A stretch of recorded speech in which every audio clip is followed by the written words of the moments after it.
قال الله تبارك وتعالى: شهر رمضان الذي أنزل فيه القرآن هدى للناس وبينات من الهدى والفرقان.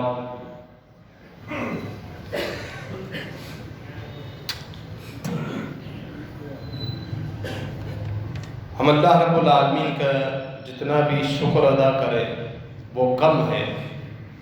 بے شمار اللہ رب العالمین نے ہمیں نعمتیں عطا فرمائی، نہ صرف ظاہری دنیاوی نعمتیں بلکہ دین کی صورت میں بے شمار نعمتوں سے اس امت کو بالخصوص اللہ تعالیٰ نے مالا مال کر دیا ہے۔ یہ امت جتنا بھی شکر ادا کرے اللہ تعالیٰ کا دینی برکتوں کے لیے وہ شکر کم ہی ہوگا۔ خاتم النبیین رحمت عالم، نبیوں کے امام اور سردار جناب محمد رسول اللہ صلی اللہ علیہ وسلم کی امت میں اللہ تعالیٰ نے ہمیں شامل فرمایا۔ اللہ تعالیٰ ہم سب کو اس امت میں شامل ہونے کے تقاضے مکمل کرنے کی توفیق عطا فرمائے۔ اللہ رب العالمین نے قرآن مجید نبی مکرم جناب محمد رسول اللہ صلی اللہ علیہ وسلم کو عطا فرمایا۔ یہ قرآن جو نبی علیہ السلام پر نازل ہوا یہ سب سے بڑا معجزہ ہے۔ جتنے بھی نبیوں کو رسولوں کو اللہ تعالیٰ نے معجزات عطا فرمائے سب سے بڑا معجزہ قرآن مجید کا معجزہ ہے۔ ہم خوش نصیب 14 صدیاں گزرنے کے بعد 15ویں صدی میں ہم داخل، قرآن مجید کا یہ معجزہ ہمارے سامنے موجود، ہم اس کو پڑھ سکتے ہیں، اس کو سن سکتے ہیں، اللہ سے گفتگو کرتے ہیں۔ جب ہم یہ کلام ترجمے کے ساتھ پڑھ رہے ہیں اللہ کی باتیں ہم سن رہے ہوتے، کتنی یہ نعمت ہے اللہ رب العالمین۔ اور قیامت تک اللہ نے اس کی حفاظت کا ذمہ اٹھایا اور یہ محفوظ ہے، قیامت تک محفوظ رہے گا۔ اس امت کو اللہ رب العالمین نے بے شمار بھلائیاں برکتیں عطا فرمائی۔ ان میں سے رمضان مبارک کا مہینہ ایک بہت بڑی نعمت ہے جو اللہ رب العالمین نے اس امت کو عطا فرمائی۔ ہم سب اس لیے بھی خوش نصیب ہیں، ہماری زندگیوں میں یہ مبارک مہینہ دوبارہ آ چکا ہے۔ اللہ رب العالمین ہمیں اس مہینے کے اندر خوب عبادتیں، ریاضتیں، دعائیں، صدقات اور خیراتیں، ذکر و اذکار، نوافل، قیام اللیل، فرائض کی وقت پر پابندی، تمام عبادات کرنے کی توفیق عطا فرمائے۔ اللہ رب العالمین یہ مہینہ ہمارے لیے گناہوں کی بخشش کا سبب بنا دے۔ جب یہ مہینہ مکمل ہو، ہم سب عید کی خوشیاں منا رہے ہوں تو اللہ رب العالمین ہمارے گناہ بھی معاف کر دے، یہی اصل خوشی۔ آپ دیکھتے ہیں جب اس مہینے کا چاند نظر آتا ہے، مسلمانوں میں، مردوں میں، بوڑھوں میں، نوجوان، بچے ہوں، خواتین ہوں، سب میں خوشی کی ایک لہر دوڑ جاتی ہے۔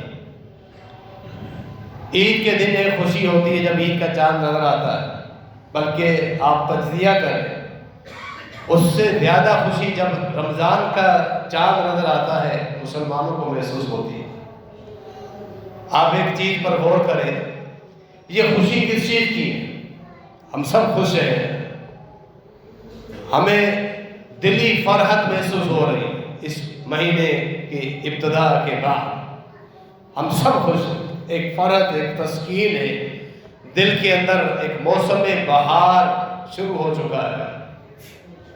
حالانکہ اس مہینے میں ہم عبادات زیادہ کرتے ہیں اللہ تعالیٰ کی توفیق سے۔ ہر مسلمان اپنی 11 مہینے کی زندگی کے مقابلے میں رمضان میں عبادتیں زیادہ کرتا ہے۔ اس میں پابندیاں ہیں، دن کے وقت کھانے پینے پر پابندیاں ہیں، قیام اللیل کی صورت میں اپنے آپ کو تھکانا ہے، قرآن مجید کے ساتھ ایک تعلق قائم ہو جانا ہے، صدقات اور خیرات کی صورت میں فردی زکوٰۃ کے ساتھ ہم نفلی مال بھی نکالتے ہیں، سحری کے اوقات میں اٹھنا ہوتا ہے، نوافل کی پابندی، سنن موقدہ کی، سنن رواتب کی پابندی، چاش کا اہتمام، اور صلاۃ الضحیٰ عصر سے پہلے کی 4 رکعت، ہر اذان و اقامت کے درمیان مسجد میں وقت پر پہنچنا، 2 رکعت 4 رکعت ادا کرنا،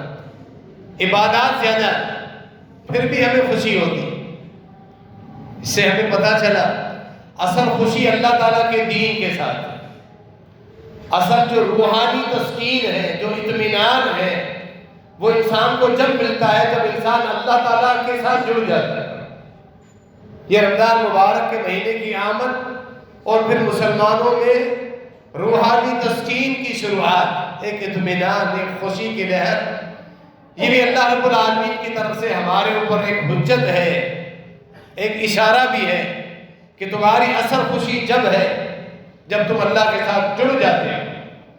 دنیاوی کامیابیاں تم حاصل بھلے کر لو، کوئی دنیاوی کاروباری ترقی تمہیں مل جائے، کوئی مالی فائدہ تمہیں پہنچے، تمہاری اولاد کسی رتبے پر پہنچ جائے، کوئی ڈگری حاصل کر لے، عہدے پر پہنچ جائے، دنیاوی بے شمار معاملات، وہ خوشیاں دنیاوی، لیکن اللہ کے ساتھ جڑ جانے میں جو خوشی ہے وہ خوشی کسی چیز میں۔ اسی لیے جب انسان گناہوں کو چھوڑ کر اپنے رب سے جڑ جاتا ہے، یہ جو مزہ ہے رب کے ساتھ جڑ جانے کا، کہ کسی چیز میں نہیں۔ اللہ رب العالمین بھی بندے کے ساتھ محبت کرتا ہے، فرمایا جب انسان گناہوں کو چھوڑ کر رب کے ساتھ جڑ جاتا ہے، توبہ کر کے اللہ کی طرف آ جاتا ہے، گناہوں سے تائب ہو گیا، چھوڑ دیا گناہوں، خیر بات بول دی ہے، اللہ کی طرف آ گیا، اس مسافر کی طرح جو ایک بیابان میں بھٹک گیا اور اس کی سواری بھی علیحدہ ہو، وہاں کوئی انسان نہیں، کوئی آبادی نہیں جو بھوک اور پیاس میں اس کے کام آئے، اس کا پانی، اس کا کھانا سواری پر تھا جو غائب ہو گیا۔ اب یہ موت کے انتظار میں کسی جگہ لیٹ جاتا ہے، آنکھ لگ گئی، نیند سے اٹھا تو وہ سواری دوبارہ اس کے پاس پہنچ، اتنا خوش ہوا، اتنا خوش ہوا، خوشی کی وجہ سے اس کے الفاظ بھی آگے پیچھے ہوئے، اے اللہ میں تیرا رب ہوں، تو میرا بندہ ہے، کہنا یہ چاہتا تھا کہ تو میرا رب ہے، میں تیرا بندہ ہوں۔ اتنی خوشی، کثرت خوشی کی وجہ سے الفاظ نکلتے، اللہ تعالیٰ اس سے بھی زیادہ خوش ہوتا ہے۔ یہ تمثیل ہے، کسی مسافر کا حقیقی واقعہ نہیں، کتنی حکمت پر مبنی یہ مثال ہے جو اللہ کے نبی علیہ السلام نے ہمیں دی۔ اللہ تعالیٰ اس سے بھی زیادہ خوش ہو، تم رب کے ہو جاؤ، اللہ کو خوش کرو، اللہ تمہیں خوشیاں دے گا، اللہ تمہیں روحانی تسکین عطا کرے گا۔ یہ روحانی تسکین کتنا ہی تم مال کما لو، دنیا کے اسباب تمہارے پاس جمع ہو جائے، اولاد ہو، گھر ہو، کاروبار، گاڑیاں، دنیاوی اسباب سارے جمع ہو جائے، لیکن یہ اللہ کی خاص دین ہے جو اللہ اپنے خاص بندوں کو عطا کرتا ہے۔ رمضان مبارک کے مہینے میں آپ اس چیز کا اندازہ لگا سکتے ہیں، یہ مہینہ قرآن مجید کے نزول کا مہینہ ہے۔ نبی علیہ السلام غار حرا میں نبوت ملنے سے پہلے جب رب کو راضی کرنے کے لیے عبادتیں کر رہے تھے تو لیلۃ القدر، رمضان کا مہینہ اور پھر وہ لیلۃ القدر کی رات،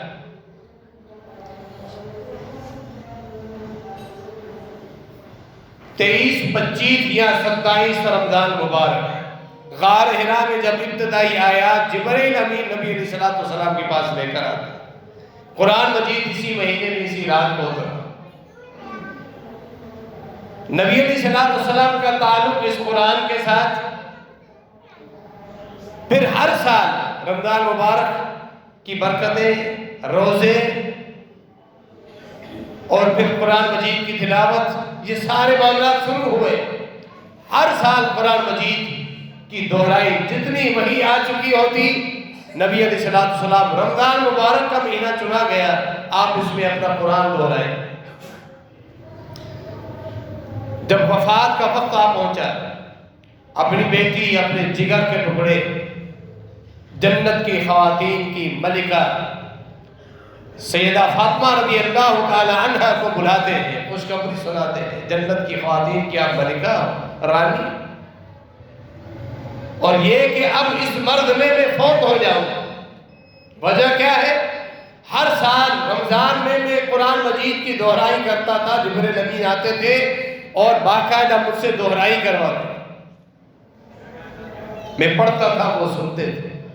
اس سال 2 مرتبہ دہرائی ہوئی جو رمضان گزرا ہے، یہ علامت ہے میں رب کے پاس اب جا رہا ہوں۔ یعنی وفات کے وقت بالخصوص نیکیوں کے ساتھ تعلق زیادہ ہونا چاہیے۔ نیکیوں میں سب سے بڑی نیکی قرآن مجید کی تلاوت۔ شہر رمضان الذی انزل فیہ القرآن، اللہ نے بھی اس مہینے کی خاصیت کے طور پہ یہ آیت ذکر فرمائی کہ رمضان کا مہینہ وہ ہے جس میں قرآن اترا۔ یعنی قرآن کا تعلق کسی شخصیت یا کسی وقت یا کسی جگہ کے ساتھ جڑ جائے، اللہ کے ہاں اس کا خاص مقام بن جاتا ہے۔ حفاظ کرام جن کے سینے میں قرآن ہے، ان کی عزت اس مہینے میں آپ دیکھیں، وہ تراویح سنا رہے ہوتے ہیں اور لوگ ان کے پیچھے کھڑے ہوتے ہیں۔ یہ قرآن مجید کے ساتھ تعلق۔ اور پھر قبر میں یہ قرآن منور بن کے، نور بن کے، روشن بن کے اس کو قبر کے اندھیروں سے نکالے۔ قبر سے جب اٹھے گا، جب بھی اندھیرے ہوں گے سوائے اہل ایمان کے، اللہ انہیں نور عطا فرمائے گا۔ قرآن سے تعلق رکھنے والوں کے لیے یہی قرآن نور بن کے انہیں راستہ دکھائے گا، وہ پل صراط اور جنت کی طرف آسانی سے اپنا سفر شروع کر دیں۔ کہا جائے گا قرآن کے ساتھ تعلق تم نے قائم رکھا، اقرا ورتقی ورتل القرآن کما کنت ترتلها فی الدنیا۔ قرآن پڑھنے والے اس میں حفاظ بھی شامل ہیں، غیر حفاظ بھی شامل ہیں۔ ایک حافظ اس کا قرآن کے ساتھ خاص تعلق رہتا ہے لیکن حفظ نہیں کر سکا، تلاوت مسلسل کرتا رہتا ہے، اس کے معنی مفہوم تفسیر سمجھنے کی تگ و دو میں رہتا ہے اور اس کے مطابق زندگی گزارتا ہے۔ اسے کہا جائے گا دنیا میں جس طرح تم قرآن پڑھتا تھا اب وہی انداز اختیار کرو، قرآن پڑھتے جاؤ، تمہارے جنت کے جو بالا خانے ہیں، درجات ہیں، ان میں تیرے درجات بڑھتے جائیں گے، جہاں تم آخری آیت تک پہنچو گے وہ تمہاری آخری جنت کی منزل ہے۔ یہ برکت ہے کہ قرآن مجید کا مہینہ ہے، رمضان مبارک کا مہینہ، ایام معدودات۔ اللہ رب العالمین نے جہاں روزوں کی فرضیت کا ذکر فرمایا کہ اللہ نے یہ روزے فرض کر دی ہیں تمہارے اوپر، اس مہینے کے روزے گنتی کے چند دن ہیں، 12 مہینوں میں سے صرف ایک مہینہ 360 دنوں میں سے 29 یا 30 دن ہوتے ہیں جس میں تم نے صرف دن کے اوقات میں روزے کی پابندیاں برداشت کرنی ہے اللہ کو راضی کرنے کی۔ گنتی کے چند دن آنکھ جھپک میں گزر جائیں گے، شروع ہوا ہے رمضان اور آج یہ دوسرا روزہ ہے، اسی طرح آخری دنوں میں ہم شامل ہو جائیں گے اور یہ مہینہ گزر جائے گا۔ وقت کی قدر کیجیے، ایک ایک لمحے کو قیمتی جانیے، خام و رات کے اوقات ہو یا دن کی گھڑیاں، ایک ایک لمحہ قیمتی۔ کہیں ایسا نہ ہو کہ کچہریوں میں، بھول بھلیوں میں، کھیل کود میں، دوستوں کے ساتھ کچہریوں میں، کھانے پینے کے معاملات میں ہی تمہارا یہ وقت گزر جائے، عبادات تم اس طرح نہ کر سکو جیسا کہ اللہ رب العالمین کو مطلوب۔ یہ مہینہ روزوں کا مہینہ ہے، صدقات و خیرات کا مہینہ ہے، قیام اللیل تراویح کی صورت میں اللہ رب العالمین نے یہ ساری نعمتیں ہم سب کو عطا فرمائی۔ عبادات مومن کی صفات ہیں، ان کی خواص ہیں، امتیازات۔ محمد رسول اللہ صلی اللہ علیہ وسلم والذین معہ اشداء علی الکفار رحماء بینہم تراہم رکعا سجدا یبتغون فضلا من اللہ ورضوان۔ اللہ نے فرمایا محمد اللہ کے رسول ہیں صلی اللہ تعالی علیہ وآلہ وسلم، جو محمد کے ساتھی ہیں صلی اللہ علیہ وسلم، وہ کفار کے خلاف بڑے سخت ہیں، آپ اس میں بڑے ہی نرم دل۔ صحابہ کرام کی بے شمار خوبیاں، یہاں ان بے شمار خوبیوں میں اس موقع پر اللہ نے کس صفت اور کس خوبی کا ذکر فرمایا؟ میرے پیغمبر کے یہ صحابہ، ان کی صفت یہ ہے تراہم رکعا سجدا، آپ ان کو دیکھیں کہ ہر وقت رکوع کی حالت میں، سجدے کی حالت میں پائیں گے، رات کے اوقات ہو یا دن کا وقت۔ یہ خوبی، مومن کی خوبی، اس کا زیور اللہ رب العالمین کی عبادت ہے۔ محض باتیں کرنا نہیں، زبان سے کلمہ پڑھ لیا، اب اللہ کے فرائض اور عبادات کا کوئی پتہ ہی نہیں، بس میں مسلمان ہوں برائے نام، یہ چیز فائدہ نہیں دے۔ اہل ایمان جن کے درجات اللہ کے ہاں بلند ہوئے، اللہ رب العالمین کی صفات عبادات کی صورت میں بیان فرمائی، جیسا کہ یہ مہینہ عبادت کا مہینہ، 8 رکعت تراویح کی صورت میں، 3 رکعت وتر کی صورت میں جو ہم قیام کرتے ہیں، یہ اللہ کے ہاں بڑی اہمیت کا حامل۔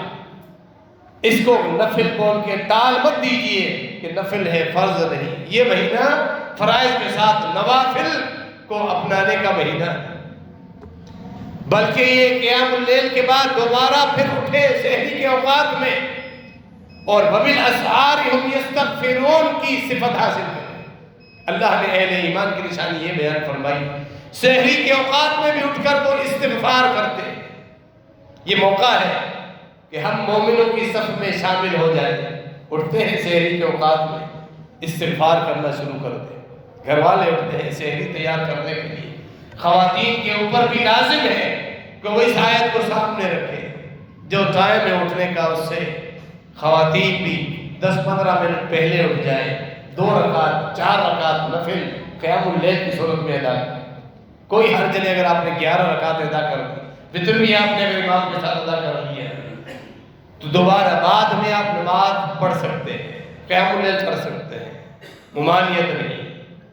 اسی لیے جو عشاء کی نماز باجماعت ادا کرے، آدھی رات قیام کا ثواب ہے، فجر کی نماز باجماعت ادا کرے، بقایا آدھی رات کے قیام کا ثواب۔ یہ 12 مہینے، رمضان میں بھی یہی فضیلت، اس کے ساتھ آپ تراویح بھی پڑھیں، یعنی کتنی دفعہ آپ قیام اللیل کا ثواب حاصل کر سکتے ہیں اس رات میں۔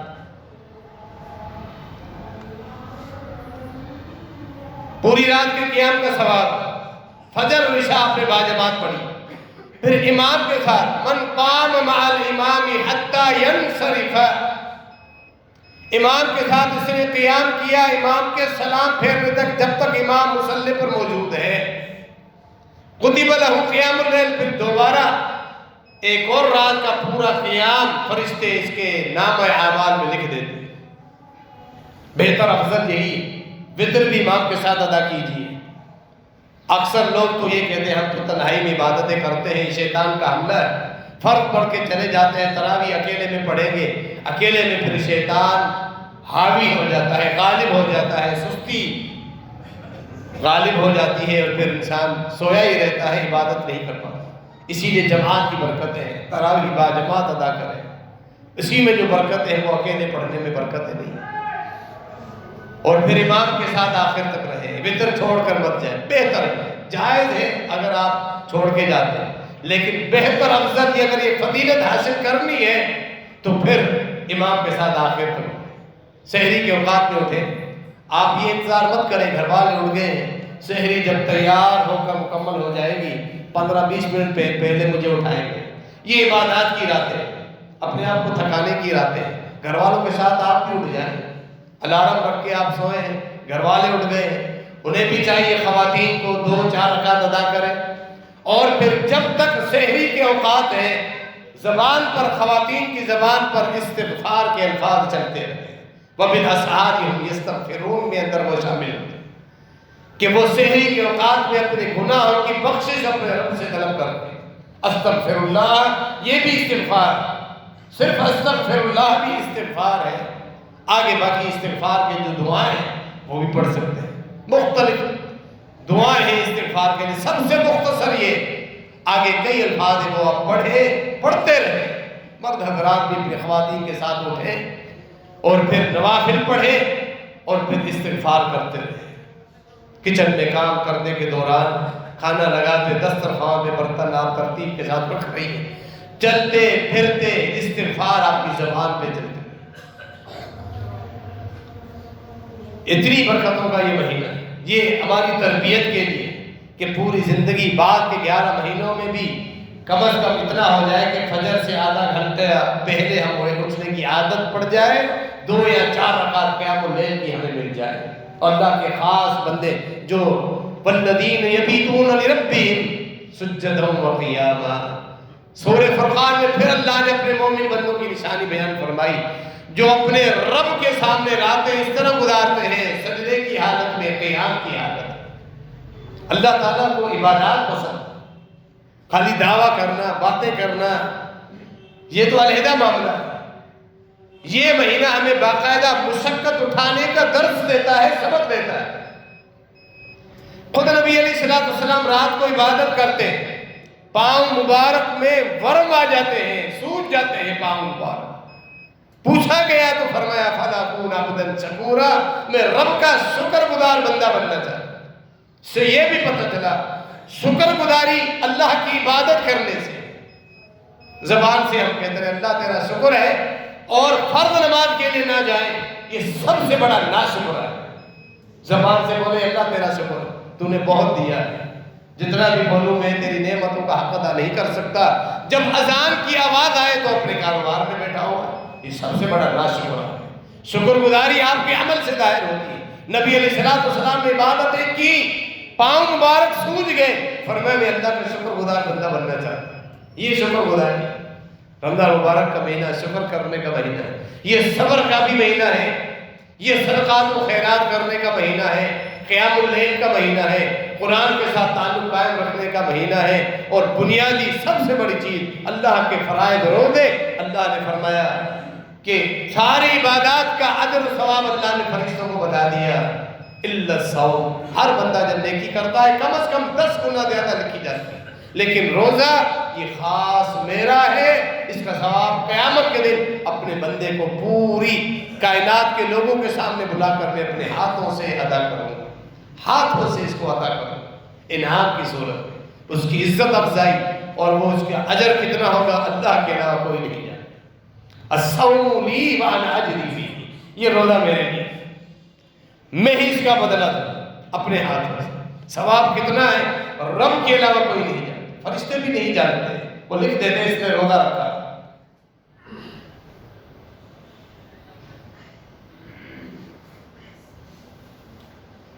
اللہ رب العالمین نے یہ ہمیں نعمت جو عطا فرمائی ہے، ہر رمضان جب آپ کی زندگی میں آئے اس کو اپنی زندگی کا آخری رمضان سمجھیے۔ اللہ ہمیں صحت کے ساتھ، عافیت کے ساتھ لمبی زندگی عطا فرمائے، ایمان کے ساتھ یہ مہینہ بار بار ہمیں ملتا رہے زندگی میں، لیکن موت کا ایک وقت اٹل، یوں سمجھیے کہ شاید معلوم نہیں کہ اگلے سال رمضان کی برکتیں ہمیں ملے یا نہ ملے۔ اپنے ذہن میں یہ باتیں بٹھائیں، اس انداز میں عبادت کیجیے اور اپنے وقت کو ضائع مت کیجیے۔ قرآن مجید کے ساتھ تعلق، جس طرح قرآن مجید سنتے ہیں تراویح میں، اس طرح تلاوت بھی اس کو کرتے رہے کہ ہم نے اس قرآن مجید کی تلاوت بھی کرنی ہے، اور ایک وقت نکال کے اس کے ترجمے پر بھی غور کرتے رہیں تاکہ ہم سب کی اصلاح ہو جائے۔ اللہ رب العالمین خوب عبادات کرنے کی ہم سب کو توفیق عطا فرمائے، آمین۔ وما علینا الا البلاغ۔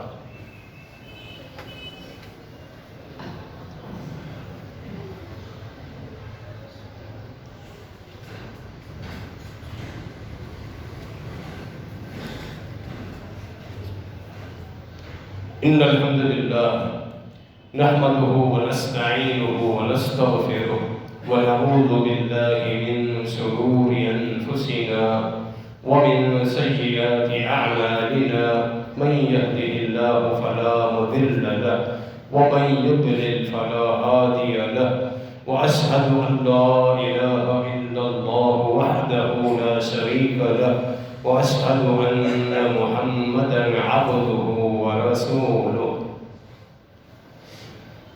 سیدنا زید بن ثابت رضی اللہ تعالی عنہ فرماتے ہیں، میں نے ایک دفعہ صحیح بخاری کی حدیث ہے، نبی علیہ السلام کے ساتھ سحری کھائی، اور سحری کے بعد پھر ہم نے فجر کی نماز ادا کی۔ انس بن مالک نے سوال کیا فاصلہ کتنا تھا سحری کے آخری وقت میں اور نماز میں؟ فرمایا قدر 50 آیت، تقریباً 50 آیت، یعنی سحری کا آخری وقت جب اذان ہوتی ہے فجر کی، یہی سحری کا آخری وقت، اس کے بعد ایک آدمی بیٹھ کے 50 آیت پڑھ گئے، 10 منٹ لگ سکتے ہیں، 15 زیادہ سے زیادہ، پھر ہم نے فرض نماز باجماعت ادا کی۔ یہ علامت ہے کہ سحری آخری وقت تک کرنا سنت ہے، جو کہ اللہ کے نبی علیہ السلام کا عمل اور طریقہ ہے۔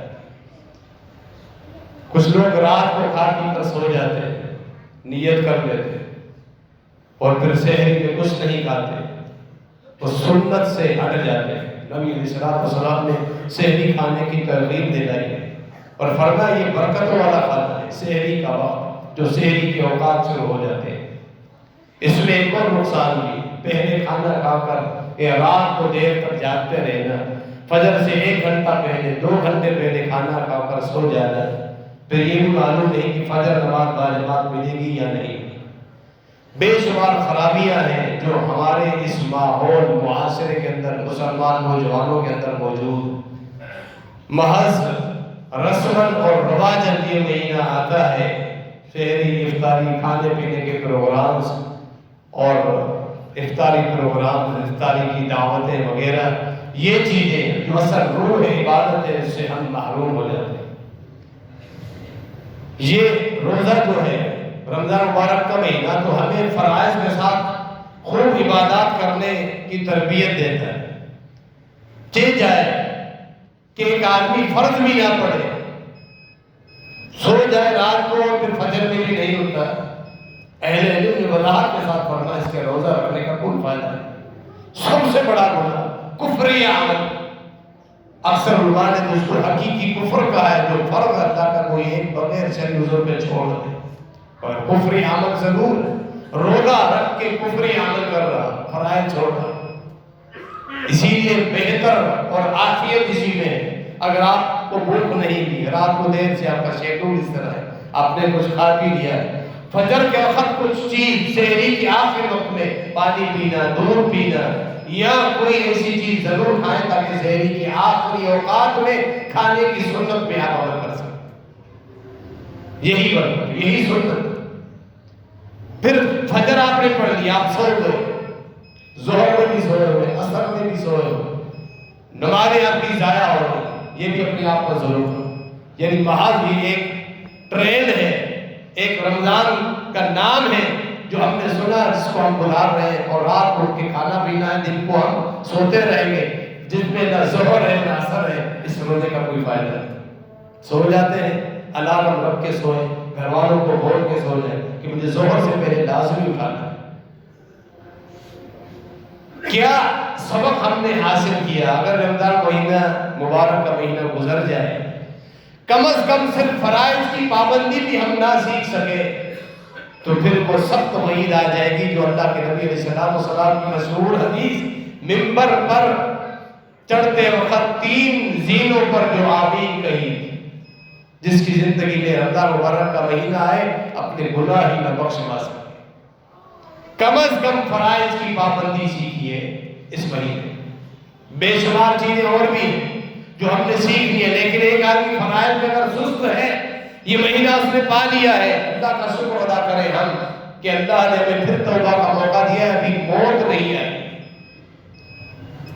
جو مردہ ہے، جو فوت ہو چکا ہے، اگر اس سے گفتگو ہماری ہو سکے، اس کے حال احوال ہم معلوم کر سکیں، وہ تڑپ رہا ہوگا، کاش مجھے اللہ چند لحظوں کے لیے دنیا میں بھیجے، ایک سجدہ ہی میں کر سکوں، میں ایک دفعہ سبحان اللہ کہہ سکوں، قرآن مجید کے نسخے کو کھول کے دیکھ سکوں، ایک لحظے کے لیے اگر اللہ مجھے دنیا میں بھیجے، میں استغفر اللہ کہہ سکوں، لیکن وہ فوت ہو چکے، اب وہ دوبارہ نہیں آ سکتے۔ اللہ نے ہمیں زندگی دی ہے، صرف سبحان اللہ نہیں، قرآن مجید کی تلاوت ہم کر سکتے ہیں، فرائض کے ساتھ نوافل پڑھ سکتے ہیں، صدقات و خیرات کر سکتے ہیں۔ قیامت کے دن ایک مجرم یہ چاہے کہ اللہ نے فرمایا قرآن میں کہ جو ظالم آئیں گے انہیں کہا جائے گا اگر یہ پوری دنیا بھر کا سونا تمہیں ملکیت میں دے دیا جائے، کیا اس جہنم سے بچنے کے لیے صدقہ کرو گے؟ وہ تیار ہو جائے۔ لفتدت بھی، ہر انسان کو اس کہے گا کہ اللہ سارا میرا مال، میرا سونا، میرے خزانے میں صدقہ کر رہا ہوں، بس مجھے اس جہنم کی آگ سے بچاؤ، لیکن اللہ اس وقت قبول نہیں کرے۔ اس دنیا میں جب تک یہ زندگی کی ہم سانسیں لے رہے ہیں، ایک فرمایا آدھی کھجور کا صدقہ کر کے بھی تم جہنم سے بچ سکتے ہیں۔ آدھی کھجور کا صدقہ، جتنا اللہ نے مان لیا ہے صدقہ کرو جب تک زندگی ہے۔ یہی تمہاری جمع پونجی ہے اصل، جو مرنے کے بعد تمہیں ملے گی۔ تمہاری جمع پونجی ہے جو تم اپنے آپ کے آگے بھیج رہے ہو۔ تو رمضان مبارک کا یہ مہینہ گزر جائے اور صرف اللہ کے فرائض کی پابندی بھی ہم نہ سیکھیں تو کوئی فائدہ نہیں۔ رمضان مہینے گزر جائے، نماز اسی طرح ضائع ہونے لگے، یا اکثر لوگوں کا جو روٹین ہے وہ اپنے روٹین کے حساب سے فجر باجماعت ادا نہیں کرتا، رمضان میں فجر باجماعت ادا کرتا، پھر عید کے بعد سے وہی روٹین شروع ہو گئی، فجر وہی گھر پہ ہو رہی ہے، بستر پہ ہو رہی ہے، یا پھر اٹھ کے 12 بجے پڑھ رہے ظہر کے ساتھ۔ ہم نے کچھ بھی حاصل نہیں کیا اس مہینے سے، کم از کم 5 فرائض بھی پابندی کے ساتھ ادا کرنے کا سبق ہم نے اس مہینے سے حاصل نہیں کیا تو کچھ بھی حاصل نہیں۔ نمازیں ہماری اسی طرح ضائع ہوتی رہے، فجر بھی ہم اسی طرح ظہر کے ساتھ 11 مہینوں میں پڑھتے رہے، تو اس کا مطلب ہے ہم نے اس مہینے سے سبق حاصل نہیں کیا۔ نبی علیہ السلام نے بد دعا کی اس آدمی پر، رمضان مبارک کا مہینہ اس نے پایا، گناہ نہیں بخشا سکا، یہی اصل منزل گناہوں کی بخشش۔ اسی لیے فرمایا روزے جو رکھتا ہے اللہ کو راضی کرنے کے لیے ریاکاری کے بغیر، اس کے سارے گناہ بخش دیے جاتے ہیں۔ غفر له ما تقدم من ذنبه۔ قیام اللیل کرے امام کے ساتھ پورا مہینہ، اللہ اس کے سارے گناہ معاف کر دیتا ہے۔ آخری عشرے میں لیلۃ القدر کی جستجو میں اٹھ کر عبادتیں کرتا ہے، اپنے آپ کو مشقت اٹھا کر تھکا دیتا ہے۔ لیلۃ القدر کی فضیلت حاصل ہونا وہ ثواب علیحدہ، اور اس کے ساتھ فضیلت یہ ہے اللہ اس کے سارے گناہ معاف کر دیتا ہے۔ یہی اصل منزل ہے۔ رمضان مبارک کا مہینہ اس نے پا لیا، لیکن اس کے گناہ معاف نہ ہو سکے، اس پر لعنت ہو پھٹکار۔ تو اگر ہم رمضان مہینے کے مبارک مہینے کے گزرنے کے بعد اپنے فرائض بھی درست نہ کر سکے، باتیں ہی کرتے رہے، کوئی فائدہ نہیں۔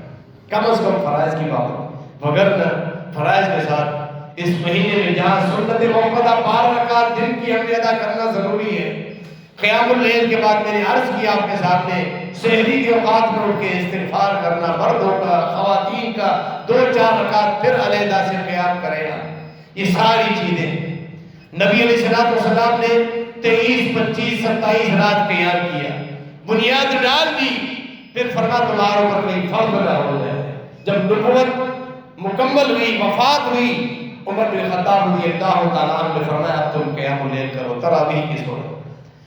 23 کی رات کچھ قیام کیا، کچھ صحابہ کو پتا چلا، 25 کی رات مزید لمبا قیام کیا، 27 کی رات اتنا قیام کیا، صحابہ کرام کہتے ہیں ہمیں ڈر لگا کہ ہماری سحری فوت نہ ہو جائے، نکل نہ جائے، اتنا لمبا قیام یہ اللہ کے نبی علیہ السلام کا قیام اس مہینے۔ عمر بن خطاب رضی اللہ تعالیٰ عنہ نے پھر عشاء کے بعد تراویح کی بنیاد ڈالی، پورے مہینے کے لیے نبی علیہ السلام 3 دن کے لیے سنت کی بنیاد ڈال کر، یہ کوئی بدعت نہیں، کچھ جان چھوڑانے والے ایسے بھی ہیں جس کو بدعت کہتے ہیں، یہ بدعت نہیں، ایسے بھی سوشل میڈیا کا جو پروپیگنڈا چل رہا ہے، تراویح کے خلاف، قرآن مجید کے خلاف، سحری اور افطاری کے اوقات کے خلاف۔ آپ نے حدیث سنی، سحری آخری وقت میں کرنا سنت ہے، اور افطاری جتنی جلدی کریں گے، ابو داؤد کی حدیث ہے، فرمایا کہ تم افطاری میں جلدی کرو، لِأَنَّ الْيَهُودَ وَالنَّصَارَى يُؤَخِّرُونَ، یہود و نصارہ افطاری میں تاخیر کرتے ہیں، ان کے ساتھ مشابہت اختیار مت کرو۔ ہمارے کچھ مسلمان وہ احتیاط کے نام پہ 3-4 منٹ کے بعد روزہ کھولتے ہیں، جب سارا صاحب سورج غروب ہونے کا حتمی وقت ہمارے پاس موجود ہے، پھر کون سی احتیاط ہے آپ کے پاس؟ 11 مہینے سورج غروب اسی وقت پہ ہو رہا ہے، رمضان میں ہم 3 منٹ کی احتیاط کرتے ہیں۔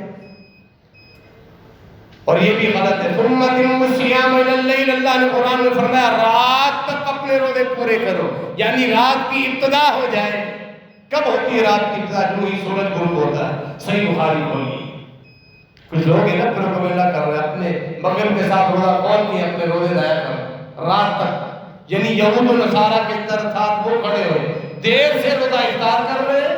اہل سنت اور جماعت کے لوگوں کو الٹا وہ نشانہ بنا. یہ اس لیے کہ اہل سنت اور جماعت کے لوگ جب اپنے علماء سے رابطہ نہیں کریں گے تو پھر گمراہ ہو. اذا اقبل اللیل من ہاہنا وادبر النہار من ہاہنا وغربت الشمس فقط افطر الصائم. صحیح بخاری میں واضح فیصلہ دو ٹوک الفاظ ہیں. اللہ کے نبی صلی اللہ علیہ وسلم فرمایا کہ جب رات یہاں سے ظاہر ہو جائے، دن یہاں سے چلا جائے، سورج جو ہی غروب ہو جائے تو روزے دار کا روزہ افطار ہو. پڑھ رہے ہیں اس سوشل میڈیا پر جو پروپیگنڈا پھیلانے والے لوگ ہیں، اس کے علاوہ بھی اس موبائل فون کا استعمال اس مہینے میں محدود کر دیا.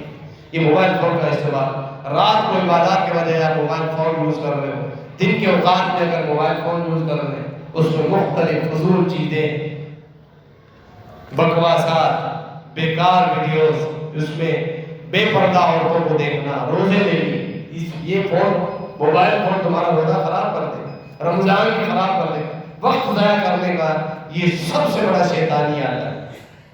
اس مہینے میں آپ اپنی نقل و حرکت اور اپنی سرگرمیاں محدود کر دیں. ضروری میسج وغیرہ پر اپنے آپ کو محدود رکھیں. فیس بک، یوٹیوب، واٹس ایپ وغیرہ ایسی ساری چیزیں وقت کو ضائع کریں. اپنی ضروریات کی حد تک اس کو محدود رکھیں. تفریح کے طور پہ کبھی استعمال نہ، ورنہ پھر رمضان کے مہینے سے آپ مستفید نہیں ہو سکتے. ایک زہر ہے جو نوجوانوں کو کھائے جا رہا ہے، ختم کر رہا ہے. اہل علم سے آپ جڑ جائیے. نبی علیہ السلام کی حدیث میں بیان کر رہا تھا، فرمایا اللہ کی اس کو لعنت ہو رمضان مبارک کا مہینہ ہونے کے باوجود اپنے گناہ نہ بخشوا سکے. دوسرا وہ آدمی اس پر بھی لعنت ہو، جبرائیل نبی لعنت لے کر آئے، اللہ کے نبی علیہ السلام نے تینوں پر آمین کہہ کر مہر ثبت فرما دی. میرا نام اس کے سامنے لیا جائے، مجھ پر درود اور صلاۃ نہ دے صلی اللہ علیہ وسلم. اللہ کے نبی علیہ السلام کا نام آنے کے بعد نبی علیہ السلام پر درود نہ پڑھنے والے پر لعنت اور پھٹکار کے الفاظ جبرائیل امین لائے، نبی علیہ السلام نے آمین کے الفاظ.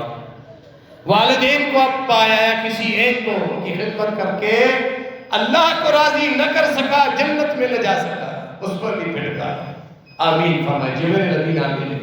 یہ تین چیزیں اپنی سامنے رکھو. رمضان کے ساتھ کیا تعلق ہے اس پر بھی تھوڑا غور کریں. یہ مہینہ آ چکا ہے، روزے رکھنا ہم نے شروع کر دیے ہیں، شہری افطاری کے معاملات شروع ہو چکے ہیں، یہ مہینہ آ چکا ہے، صدقات و خیرات ہم نکال رہے ہیں.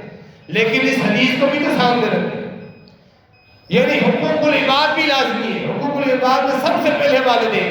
اگر آپ روزے رکھنا شروع کر دیں، قیام اللیل کریں، عبادات کریں، لیکن والدین آپ سے ناراض ہیں، آپ ان کو تکلیف دیتے اپنے رویے سے، اپنی بات چیت سے، اپنے تیز انداز سے بات کرتے ہو، ترس روح ہو کر والدین کے سامنے آتے ہو، جب بھی کوئی فائدہ نہیں. والدین تو سب سے آگے.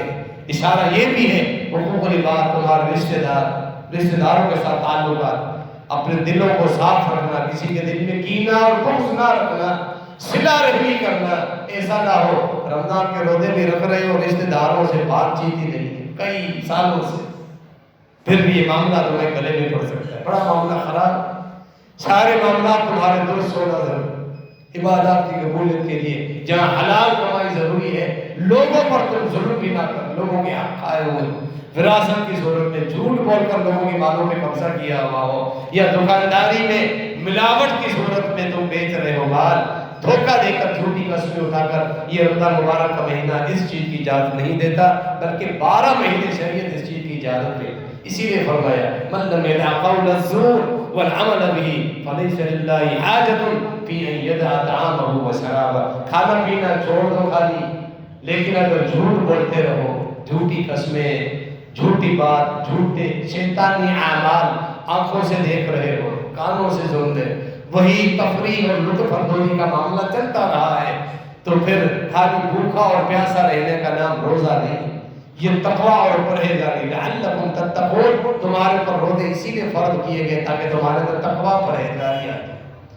وہ معاملات اگر تمہارے درست نہیں ہوئے تو نبی علیہ السلام نے فرمایا اللہ کے ہاں ایسے آدمی کی کوئی ضرورت نہیں، وہ خالی اب بھوکا رہے پیاسا رہے، اللہ کے ہاں کوئی ثواب و اجر نہیں۔